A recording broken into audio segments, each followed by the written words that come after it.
ये ना कहो कि हम क्या खाएंगे, क्या पिएंगे या क्या पहनेंगे, क्योंकि इन सब चीज़ों की तलाश में गैर कौमें रहती हैं। और तुम्हारा आसमानी बाप जानता है कि तुम इन सब चीज़ों के मुहताज हो, बल्कि तुम पहले उस बादशाही और उसकी रसबाजी की तलाश करो, तो ये सब चीजें। बस कल के लिए फिक्र ना करो, आप फिक्र कर लेगा, आज के लिए आज ही का दुख काफी है। आमीन, हालेलुया, हालेलुया। आज हम बड़ी खूबसूरत बात करने को हैं।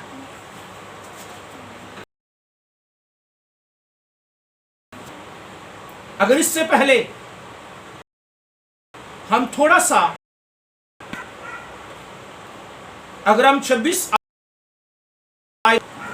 तो लिखा है, हवा के परिंदों न बोते हैं ना काटते, न कोठियों में जमा करते, तो भी तुम्हारा आसमानी बाप उनको खिलाता है।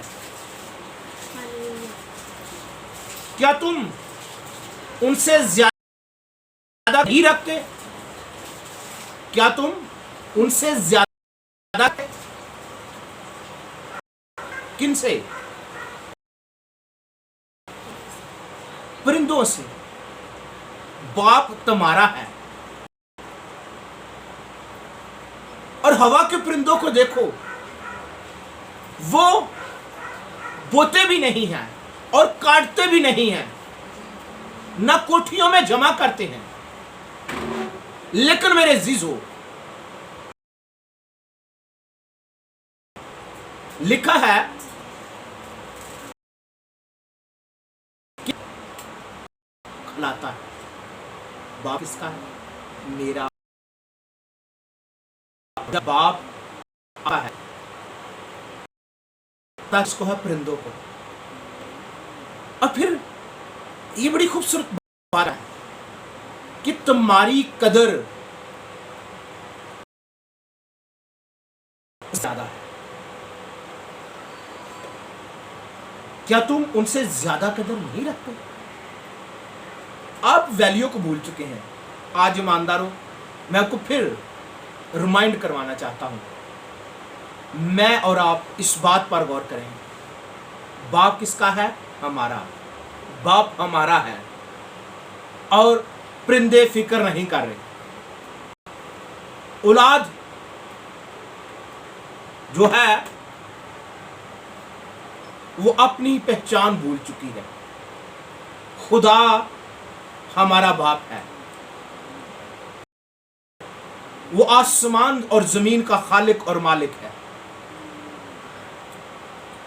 कदर परिंदों, फिक्र परिंदों को करनी चाहिए, लेकिन हम अपनी वैल्यू भूल चुके हैं। आज हम अपनी वैल्यू पर गौर करें। ईमानदारों की आज निगाहें खुदा से हट चुकी हैं, लेकिन खुदा की निगाहें ईमानदारों पर हैं। उसकी आंखें हम पर लगी रहती हैं। जिन ईमानदारों की आंखें खुदा पर हैं, वो कभी नाकाम नहीं होते। खुदा उनको बरकत देता है। मेरे जीसो, ना बोते हैं, ना काटते हैं, ना कोठियों में जमा करते हैं। बाप आपका परिंदों का है। परिंदे, हवा दे परिंदों देखो, देख बीज दे ना वड दे, कर दे ना जमा, खा खा के पराज दे। वो खा खा के शेर हो रहे हैं, हम तरस रहे हैं। मेरे जीजो, अपनी वैल्यू को जाने और बाप से हक लेने का तरीका सीखें। दूसरी बात यह है, पहले हम अपनी कदर जाने, और दूसरी बात जो है, बाप का और आपका रिश्ता कितना उत्तम है, अपने रिश्ते की पहचान करें। और फिर कहता है कि फिक्रमंद ना हो, क्या खाएंगे, क्या पिएंगे, क्या पहनेंगे। आज इंसान खाने पीने के चक्कर में लगा हुआ है। आज इंसान खाने पीने के चक्कर में है। सो मेरे अजीजों, सुबह क्या खाएंगे, दोपहर को क्या खाएंगे, शाम को क्या खाएंगे। तो मेरे अजीजों, ऐसा ना होना चाहिए। ये खाने पीना ही सिर्फ जिंदगी है। मेरे अजीजों, खाना पीना ही बस नहीं है, इससे बढ़कर है। बच्चों की बहुत सी जिम्मेदारियां हैं। आप खुदा के बेटे बेटियां हैं। आप गौर करें, खाने क्या खाएंगे। आज हम खुदा के हुजूर जाते तो हैं, खुदा हम भूखे हैं। हम बहुत से हम दुआ करते हैं, खुदा से बात करने के लिए जाते हैं, लेकिन हम मांगने बैठ जाते हैं। बात करने में और मांगने में फर्क है। जब बाप से बात बच्चे करते हैं ना, तो बाप जो होता है उनकी ज़रूरतों को जानता है। बाप को अपने बच्चों की हर ज़रूरत का पता था। बाप मेरे बेटे को या मेरी बेटी को क्या चाहिए नहीं पता होता।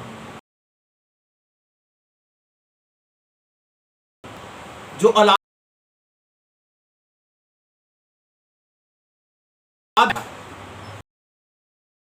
मेरे अजीजों, खाने पीने से कहिए, क्योंकि इन सब चीज़ों की तलाश में गैर कौमें रहती हैं, जो खुदा को बाप ने नहीं दिया, जो खुदा को अपना बाप, अपना खुदा को मानने वाले हैं। आप खुदा को मानने वाले, खुदा को पहचानने वाले हैं। आपको पता है, लेकिन फिर भी मैं बतौर एक खादम अपनी जिम्मेदारी निभाते हुए कहता हूँ, अपनी वैल्यू को जाने। इन चीज़ों की तलाश में गैर को मैं रहती हूँ। उनका खुदा, जिनका खुदा लकड़ी का है, पत्थर का है, सोने चांदी का है, तराशी हुई मूर्त है, वो परेशान हो। खाने पीने का जिम्मा खुदा ने लिया है। मेरे अजीजों, और लिखा है, जानता है कि इन सब चीजों के तुम मोहताज हो, बल्कि तुम पहले उसकी बादशाही और उसकी रास्तबाजी की तलाश करो। पहले क्या करो? उसकी बादशाही और उसकी रास्तबाजी।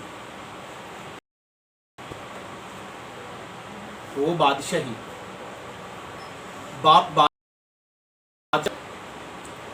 बेटा जो हो, एक वक्त की रोटी के लिए भी तरसे। क्यों? जब मुसर बेटे को पता चल गया ना, जब वो सारा कुछ लुटा चुका, सब बदचल्ली में उड़ा चुका, उसको पता चल गया, सूरों की फलियां खाने तक पहुंच गया। उसे पता चला मेरे बाप के घर में मुझसे ज्यादा अच्छे नौकर हैं, सूरों को अच्छी खुराक मिलती है। अपने बाप के पास आ गया और बाप ने उसका इस्तकबाल किया और उसे अंगूठी पहनाई और जश्न किया। आज अगर आप भी खुदा की हुजूरी में आ जाएंगे, खुदा आपको कबूल कर लेगा। आप खुदा उनकी हुजूरी में आ जाएं, खुदा आपको कबूल कर लेगा। आप दुनिया से निकल जाएं, दुनिया की ख्वाहिशों से निकल जाएं, दुनिया के तमाम वो जो दुनियावी काम है उनसे निकल कर आप लिए खाने वाले नहीं हैं। आप एक टाइम की रोटी के लिए रोने वाले ना बने, के लिए हाथ उठाने वाले बने। खुदा कौमों पर रहम कर दे, खुदा कौमों की हालत बदल दे। आप कौमों के लिए हाथ बढ़ाएं और आपका बाप जो है उनकी हालत को बदल दे, उनके हालात बदल दे। लिखा, जो तुम चाहोगे तुम्हारे लिए जाएगा, जो तुम मांगोगे तुम्हें मिल जाएगा। आप कहें, आपके कहने से होने वाला है। आप कहना शुरू करें, आपका खुदा करने वाला है, वो उनको मुमकिन बनाने वाला है। इन सब चीजों की तलाश में गैर को में रहती है। मुशरक को पता चल गया मेरे बाप के घर में बहुत कुछ है, वो वापस आ गया। आपको पता होना चाहिए मेरे आसमानी बाप के पास सब कुछ है। जमीन और आसमान का कुल अख्तियार उसके पास है ना, उसके पास है। वो कहता है जो तुम चाहोगे, जो तुम मांगोगे, तुम्हें मिल जाएगा। चाहत आपकी हो, लेकिन आप उसकी मर्जी के मुताबिक हैं तो फिर हो जाएगा। ये ना जोर से और ना ताकत से, खुदा के रूह से ये पहाड़ मैदान हो जाएगा। आमीन, हालेलुया। लिखा है बाइबल मुकद्दस में, हम पढ़ रहे हैं कि इन सब चीज़ों की तलाश में गैर में रहती हैं, बल्कि पहले तुम उसकी बादशाही यहूदी बादशाही चाहिए। आसमान और ज़मीन का कुल अख्तियार वो कहता है मेरे पास है, यीशु मसीह के पास अख्तियार है। और लिखा है कि बादशाही और उसकी रास्तबाजी की तलाश करो तो ये सब चीज़ें सारी चीज़ें जो ज़मीन पर हैं, आसमान पर हैं, जो आपकी ज़रूरत है वो आपको मिल जाएगी। हमें फिक्र नहीं करनी, हमने बादशाही में आना है, चीज़ें सारी मिल जाएंगी, क्योंकि बादशाही में सब कुछ होता है। आमीन, मेरे सीसो लिखा पास कल के लिए फिक्र ना करो, क्योंकि कल का दिन अपने आप फिक्र कर लेगा। जो हमारा काम नहीं, जब हम वो करते हैं फिर मुश्किलात का सामना करना पड़ता है। हमारा काम फिक्र करना नहीं है, हमारा काम खुदा का जिक्र करना है। फिक्र ना कर,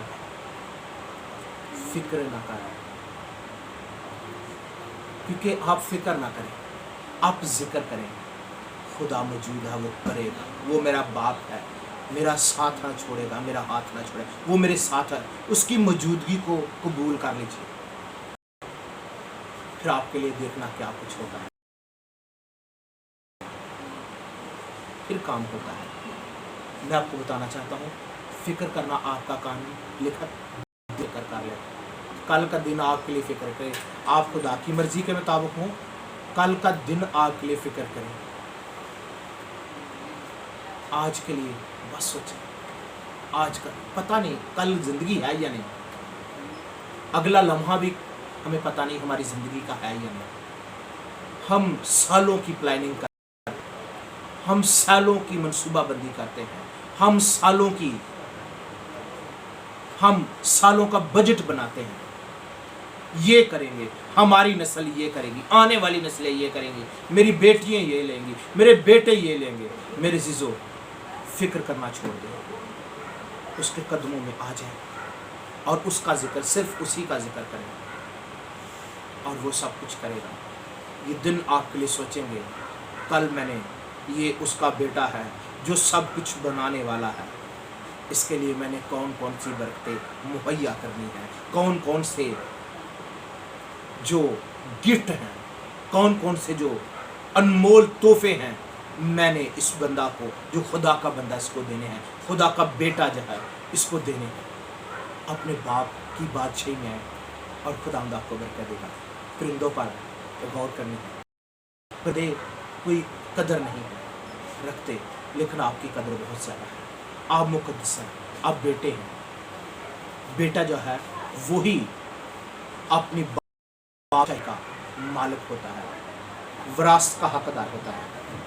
ये सब कुछ खुदा बाप का है और उसके बाद हम इसमें एंजॉय करें और खुदा के नाम की तारीफ करें। Hallelujah, hallelujah. खुदा आज के कलाम के वसीले से मुझे और आपको बरकत दे। आमीन।